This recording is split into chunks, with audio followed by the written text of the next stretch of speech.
opposition. Welcome to Stargazers. I'm James Albury, director of the Kika Silva Pla Planetarium in Gainesville, Florida. And I'm Dean Regas, astronomer from the Cincinnati Observatory. If your favorite planet is Jupiter, have we got a show for you? That's right, James. Jupiter is in such a great location for viewing right now. We've devoted this entire episode to the largest planet in our solar system. Plus, on April 7th, you'll get to see Jupiter at its biggest and brightest. Let's show you.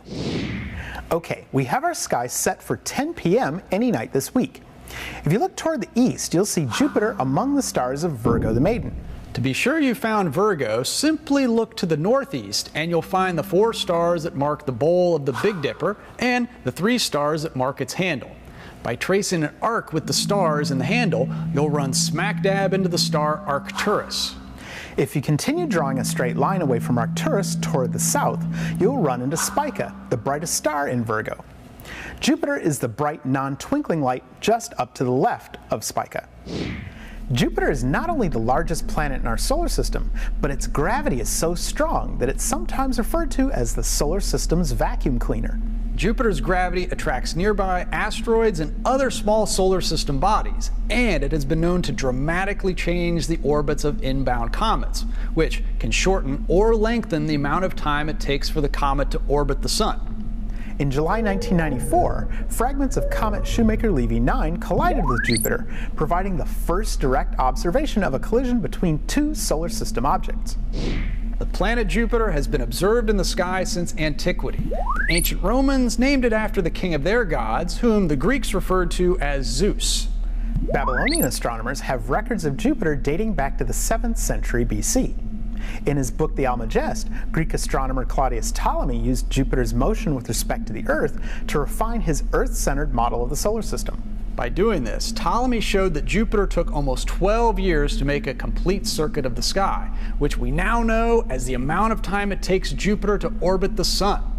In 1610, Italian astronomer Galileo Galilei studied Jupiter using a telescope and is credited with discovering the 4 largest moons of Jupiter: Io, Europa, Ganymede, and Callisto.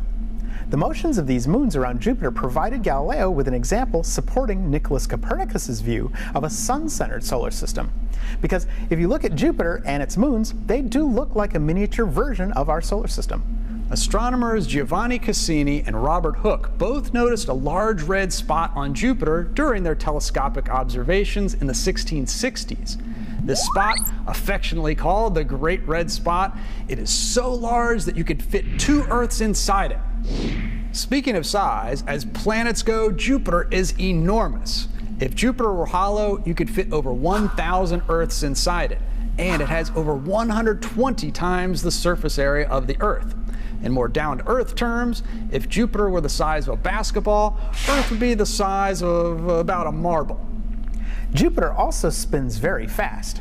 Of all the planets in the solar system, Jupiter has the shortest day, lasting only 9.8 hours. Which means that when Jupiter rises at sunset during the winter months, when the sky is dark for more than 12 hours, in the course of only one night, you can actually see the entire surface of the planet.